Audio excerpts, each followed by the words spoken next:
Before I introduce our speaker today, just wanted to share an interesting coincidence. In 1963, while a junior in high school at Walnut Hills, Dr. Lichtenstein developed the first affordable method for digital mainframe computers to print their own output in Braille. He did this as a junior at Walnut Hills High School. This is the kind of guy we're dealing with. This is why he has a statue of Buddha. This led to the development of the first training courses for visually impaired computer programmers. Our distinguished speaker today, Jim Kutsch, designed and developed the first talking computer for blind computer users in 1975 as his doctoral dissertation research. It is a real privilege to have both of these pioneers with us today. So, how about it?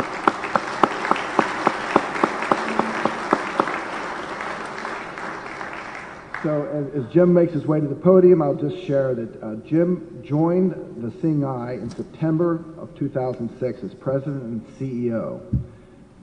Jim was previously vice president of strategic technologies at Convergys Labs, where he was responsible for evaluating new technologies and incorporating them into company services. Before joining Convergys, Kutsch served as vice president of Computing and Network Services, and later Chief Information Officers at AT&T Universal Card Services. Earlier in his AT&T career, he was a distinguished member of technical staff at Bell Labs, and Jim was a professor of computer science at West Virginia University from 1976 to 1979. Prior to assuming the role of president at the Seeing Eye, he served 10 years on the Seeing Eye Board of Trustees, and he has lectured nationally on disability awareness, adaptive technology, and advocacy. He has made extensive contributions in product accessibility evaluations and has published several articles in various professional journals. Jim designed and developed the first talking computer, which I mentioned, in 1975. He also served as chairman of the board of the National Industries for the Blind from 2008 to 2012. Actually, he served a total of 8 years, I believe 2004 to 2012. Jim has earned his BA in psychology, which he has in common with Michael, as an MS in computer science from West Virginia University, and holds a PhD in computer science from the University of Illinois. I give you Jim Kutsch.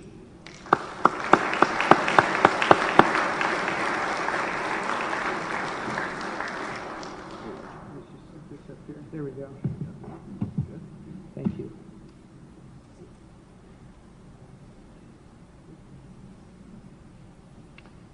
Vegas is going to sleep through this. He's heard it before.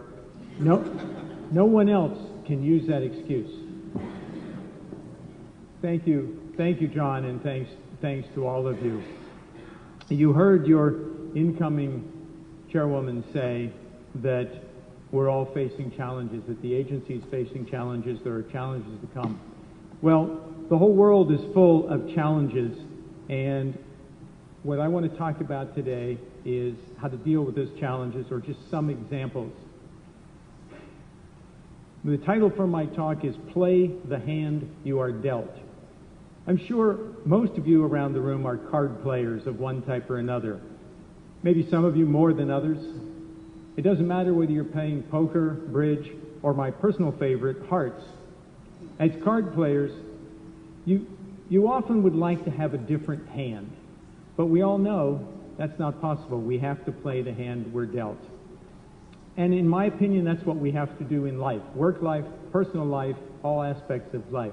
Play the hand we have, rather than spending your lifetime wishing it away, wishing you had different cards. I'm going to use some personal examples today and describe some of my own life challenges and how I worked through those, and along the way developed a set of life philosophies that may be helpful, and if not, that's okay. You had to hear somebody talk today anyway. This talk is not about being amazed at what I did or how I dealt with the fact that as a 16-year-old, when a junior in high school, when Michael was designing Braille from line printers, I was experimenting at home in a neighbor's backyard with chemistry. And my chemistry life, my chemistry career, came to a rather abrupt halt. You might say it came to a bang or ended with a bang. I had homemade explosives explode in my hand. I blew off most of my right hand, and the flying glass from the explosion injured both of my eyes. I went from being a totally sighted person, not even wearing corrected lenses, to actually having multiple disabilities, the amputation of the hand and blindness. But this is about life philosophy, and this is about attitude toward life. When I was in high school, I was always interested in math and science. Those were my most interesting subjects. In fact, I did rather poorly in things like history and geography because you couldn't experiment with it. It was already done. You weren't going to move that history around. I got interested in pyrotechnics, homemade fireworks, and so on, and that's what led to my chemistry experiments. Now, I have to note for any of you in the room that are high school teachers, this was not in high school. This was in a neighbor's backyard. I realized at age 16 that there's a lot of life ahead of you at that point. There was no internet in the 1960s, and there weren't really a lot of role models around for young people who were blind. It's probably to some extent still true today in terms of the role model part, but that's getting better, and certainly there's a lot more to read about on the internet. So I came face to face with a big challenge. I could do nothing. I could sit at home, let somebody else take care of me, and wait for somebody else to help me. Or I could try to deal with the challenges of blindness and figure out what to do and how to cope. And probably because of my science and engineering interest and background, I decided to tackle the blindness as an engineering or a science problem and play the cards I was dealt. Telling time was one of the most important things to me early on. Those of you who are as old as I am remember that all the phone companies used to have a special number you could dial, and that this recording would tell you what time it was. Well, that's the way I would tell time. I'd call the number all the time. But sometimes my parents or my brothers were on the phone, and that was very frustrating. Now, today, you younger people in the room would say, well, what do you mean? There's Braille watches, there's talking watches. But remember, I'm an old man. This was a long time ago. And there was no internet, so I didn't know there were Braille watches or any of the rest of that. So to solve the problem of not having to be near a phone all the time and call time, I decided to take my wind-up alarm clock down to the workbench and take the glass out of the alarm clock. And I was then able to touch the hands and figure out what was going on. I later went to the Greater Pittsburgh Guild for the Blind, now called some other name in Pittsburgh, and learned Braille and several other things, which were great skills. And then I went off to college. I started in electrical engineering. Well, after 2 days on campus, the engineering college called me and they said, we've got a problem. You need to come out and talk to us. So I went out and talked to them, and they said, the chemistry department says they don't know how to deal with a blind guy in the chemistry lab. And, we really want you to be an engineer, but the problem is chemistry is kind of required. So I was faced at the second day on campus with what to do with that problem. Now, at the time, I thought, well, maybe they just, weren't very educated in the chemistry department. And remember, there weren't the laws and regulations of today. This was in the late 1960s. Later, I thought about it a lot more, and I thought maybe it isn't that they didn't know how to deal with a blind guy in the chemistry lab. Maybe they just didn't want this particular blind guy back in a chemistry lab. They wanted the building to be standing at the end of the semester. So I had to switch to something quickly. This was a time when you couldn't be undeclared. You had to have a major in something. So just because I had to go somewhere and I had to get rid of all my engineering classes, I switched to philosophy, which was the one non-engineering class I was signed up for as a freshman. So I became a philosophy major, and later decided philosophy was a bit limited, and I switched to psychology with the idea of going into rehabilitation for people who are blind. Now, again, the world's a better place now than it was in my era, but back then, there was tremendous rehab pressure on people who were blind to go into services for people who are blind. And I kept going to my rehab person and saying, I don't want to do that. I want to do engineering. I want to do other things. But anyway, after the failure, one of my rehab counselors once said, but I wanted to do something else too, and I had to be a rehab counselor, so do you. So I'm glad to see we've made some progress. The world has changed since then. So at the end of my freshman year, I went to get my first seeing eye dog. That's an interesting story too. John tells me I only have 15 minutes, so I have to talk really fast.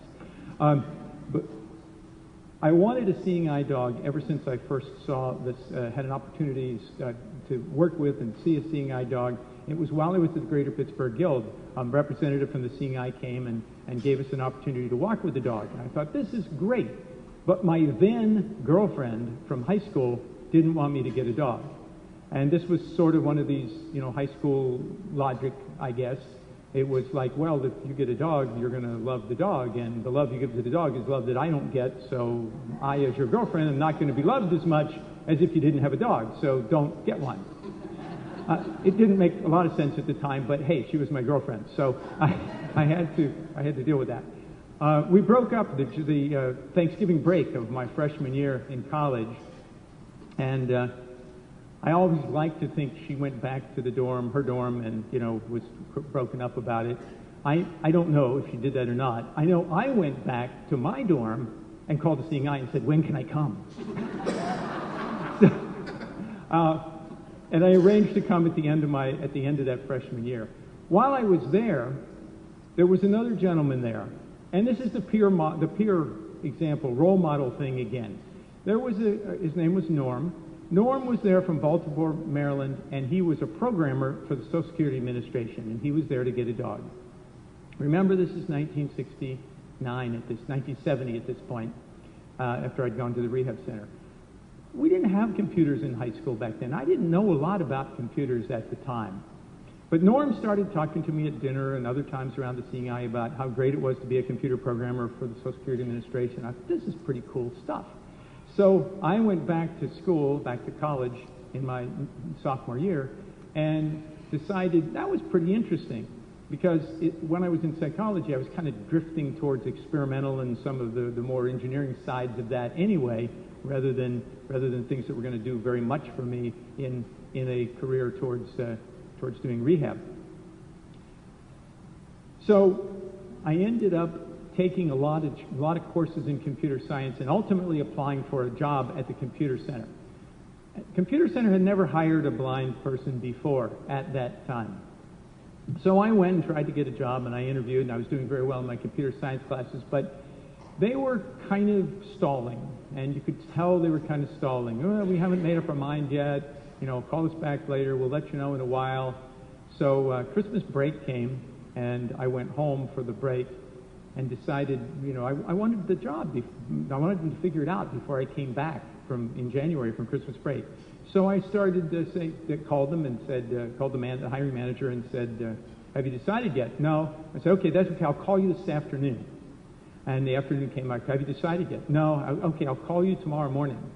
I called him probably every morning and every afternoon of the Christmas break until finally, probably out of sheer, I don't know what to do with this guy, kind of a reaction, they decided to give me the job in the data center.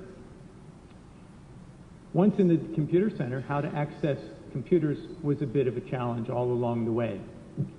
There's always the trip to the nearest person walking past you and say, hey, will you read this to me mode. And that works okay. It works better in the academic environment, especially if you're taking a few more classes. If you're a junior or a senior and you have somebody who's a freshman, well, they're impressed with the upperclassmen and they want to see what you're doing anyway, and there's this intellectual curiosity in technology fields. But the idea of using someone else to read computer output all the time had its limitations. I needed independent access to the computer. So I started thinking about how to do that. And I had right at the end of my junior year, right after the accident, during my senior year in high school, I had gotten hooked up with the Ham Radio Club in West Virginia. and I'd gotten my ham license. And part of that at the time was to learn Morse code. You don't need to do that anymore, but back then you had to learn Morse code. So I already knew Morse code, and I noticed, boy, some of this stuff around these computers makes a racket. They had these old teletype printers. They were not laser printers of today, but these old teletype printers where the print mechanism hit the paper and made a lot of noise. And so I developed software that made a lot of noise and then not very much noise, and then a lot of noise and not very much noise. And if you timed it right and did put timing software in and listened to this stuff print, it was actually sending Morse code with the computer output. All that appeared on the page was a lot of junk that sounded loud and quiet at appropriate times when you wanted it to print. I ended up using the capital letter W because that was the loudest thing, the most metal against the page, and the backspace, which was the quietest thing. So I ended up just tearing lots of holes in the paper by printing this stuff. But if you listen, I was able to get Morse code output. Later, I decided why waste the paper or tie up the printer, and I moved it to the alarm bell on the computer system. And again, different time than today, but big university computers had IBM people, field engineers who lived on site. And when the alarm bell rang, they came running out of the coffee room or wherever they are. You know, they're all running over. What's wrong with the machine? I've never heard it do that before. Don't worry, I'm just listening to my output for the class tomorrow. I actually used the technology that Michael talked about. I did not know at the time it was from Michael, but I used the Braille on the line printer technique, which involves going to the local sewing shop and buying $1 worth of elastic, putting it in a big expensive printer, and having the printer only print periods and spaces. And when the period hits the page, it goes through into the cushion behind the page. A dent on the front is a raised dot on the back. So as long as the software does right to left reversals on everything, you have Braille output on the back of the page when you turn it over. Thank you, Michael. I didn't ever have a chance to tell you that. So I went on from there to graduate school later at the University of Illinois. But before I did that, the electrical engineering department, I got a master's degree first, and the electrical engineering department at the university wanted to do some computer programming. And I actually was hired there in the electrical engineering department. It was interesting when I ran into my freshman advisor one time at the water cooler, and he said, "Oh, haven't seen you in ages. What are you doing now?" And I said, "Well, I didn't get a degree in electrical engineering, but I got one in computer science, and I work for your department now." So he was a little surprised. When I went to the University of Illinois, voice response units were first coming on the market. The very first time that you could call the bank and find out how much was in your checking account, or call your credit card company and see if you had another $20 of credit line so you could, buy something. And I decided that would be a great way to access computers, and that's what led to me doing the dissertation to develop the first talking computer for blind computer users. After grad school, I was a professor for a while, and well, you heard the rest from John. He read through that. Was at Bell Labs for a while. I worked in the credit card industry in Florida, and then worked at Convergys, and now since 2006, I've been president of the Seeing Eye. But through all that, there were many changes, many challenges. In other words, many different hands were dealt in that card game of life. Those hands had to be played. There's more to life than just work and school. Life includes family, hobbies, side interests, and so on. And as a blind person, or not, even as a sighted person, all of those present challenges as well. I mentioned the ham radio hobby. The knobs and controls always needed some modification, some way to figure out what was what. I used to file notches in the dials and bend paper clips that I took from my mother in high school to put on to make little pointers around some of the knobs. You need to read meters if you're in radio. You need to see where the needle on a meter is. So I worked with audio tones, where the more the needle went across the scale, the higher the pitch of the audio tone, and allowed you to tune transmitters. I also needed to put up big antennas. Ham radio is all about big antennas. The only thing you want more than your big antenna is an even bigger antenna than that one. I had a friend who was afraid of heights, and He didn't want to work with heights, but ham radio antenna projects always involve 2 or 3 people. So we worked together.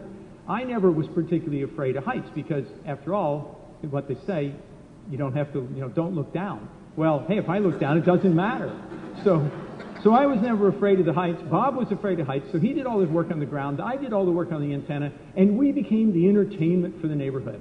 Everybody was waiting for the blind guy to fall off the roof. People would come out, want to watch the whole thing and see what was going on. So we decided, all right, this is ridiculous. We don't need an audience. We decided to start doing all of our antenna work after dark because I didn't care. So Bob had to carry a flashlight around, but nobody saw me on the roof, and we no longer had to entertain the neighbors and so on. Another case, I got interested when everybody did. In the early 2000s, I got interested in day trading. Anybody day traders around here? But you have to look at stock charts in order to do day trading, and again, that's highly visual. So I worked on some software that did audio representation of stock charts, so you could hear the pitch change as the bar on the graph went up or down, so you get an idea of what's going on with your stock. My son was interested in a bike trip that our church youth group was doing. It was a 200-mile, 14-day and night bicycle trip. And he came home one night from the church youth group. He was in 7th grade at the time. He said, "Dad, they need adult counselors to come on this and ride with us for 200 miles. And I said, okay, that sounds like a pretty cool idea. So, but my ex-wife at the time was shorter than I was. And the folks who make tandem bicycles are sexist. They want the big guy in the front and the little lady in the back seat. Well, my ex-wife was a foot shorter than I was, and that wasn't going to work. But we didn't want to be thwarted by that because Jason wanted me to ride and be part of the adult supervision crew of this. So we found a custom frame maker in Philadelphia who makes custom bicycle frames for Olympic riders. We had we called it the wedge of death because it looked kind of strange. It was very low in the front and taller and more stretched out in the back. So as you can guess from all these stories, one of the things that's been a life philosophy of mine is I don't want to live a boring life. A sense of adventure has always been a part of who I am. Another example, one final example here. We started a fundraising bike ride in the New Jersey area, and the Seeing Eye was involved with it, and I decided to ride in that again. Now, it had been 20 years plus since I'd been on a tandem bike, and my second wife had never ridden a tandem bike. She's also blind, but we got 2 tandem bikes. She was going to ride another one. We found another couple to ride with us, and they had never ridden tandems. And it involves some coordination, some practice, if any of you are tandem riders, but, hey, that's okay. We figured, as I'd like to say, the only difference between you and somebody who's an expert is they've read a couple more books than you did. So we could figure this out.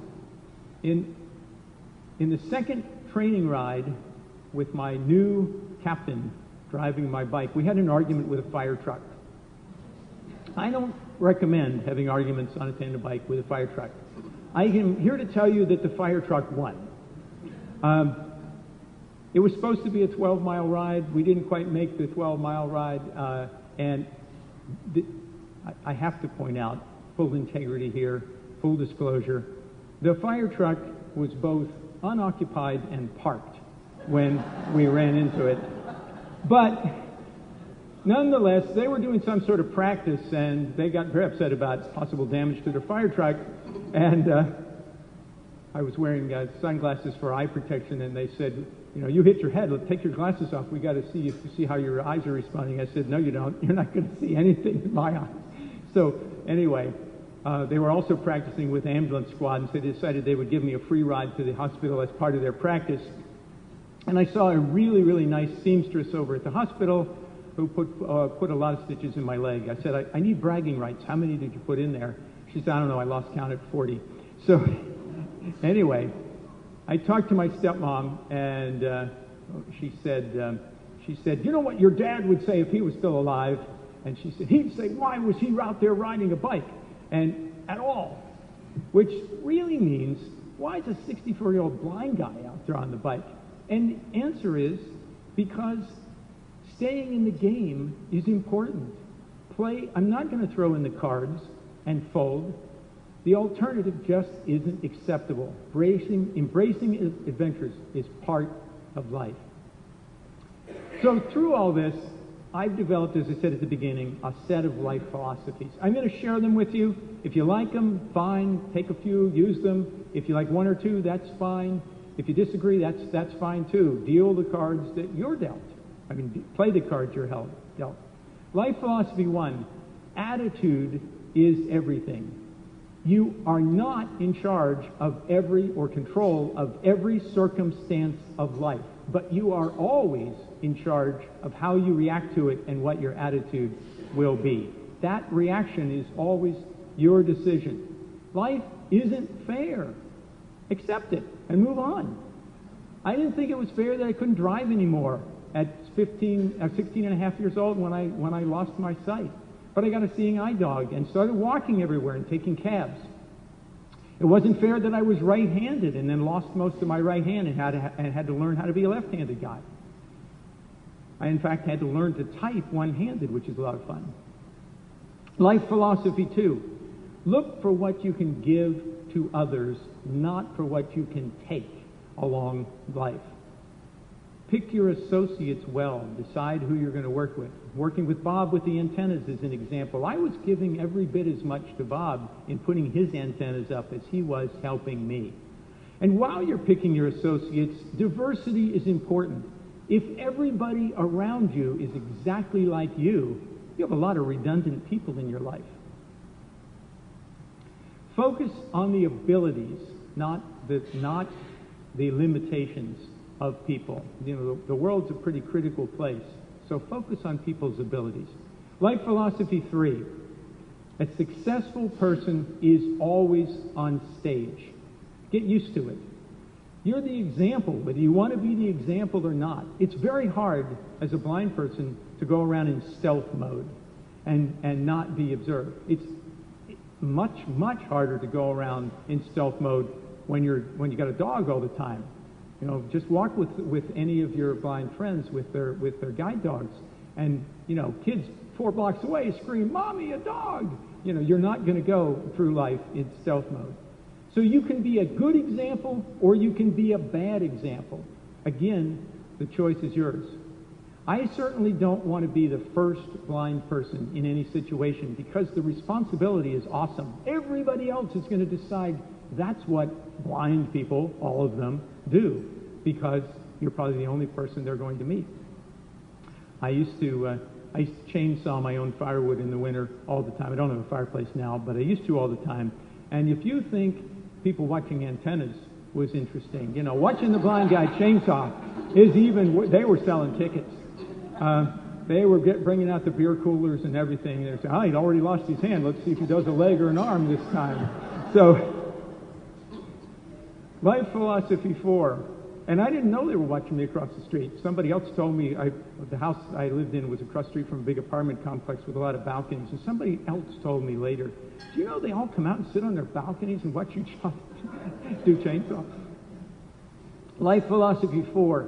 Be your own advocate. Don't be a victim. Be a self-advocate. Don't wait for somebody else to solve the problem. Go find your own solutions. Don't decide it can't be done. Go figure out how to do it. Lots of examples. You know, the Morse code, taking the glass out of the clock. There's always a solution. It might just take you a little bit longer to find it. Life philosophy 5. Be persistent. Results aren't always on your preferred timetable. Sometimes brick walls are just there to keep other people who don't want it as much as you out. So lots of examples of that in what I talked about, getting the job at the data center and many other examples. When you run into one of those brick walls, look for the ways around it or the ways over it. Life philosophy number 6, keep learning. The world's going to change. That's inevitable. You can learn and change with it, or you can be left in the dust. And number 7, make it an adventure. Don't just play those conservative cards. Every now and then, draw for that inside straight. And play the hand you're dealt. Thank you very much.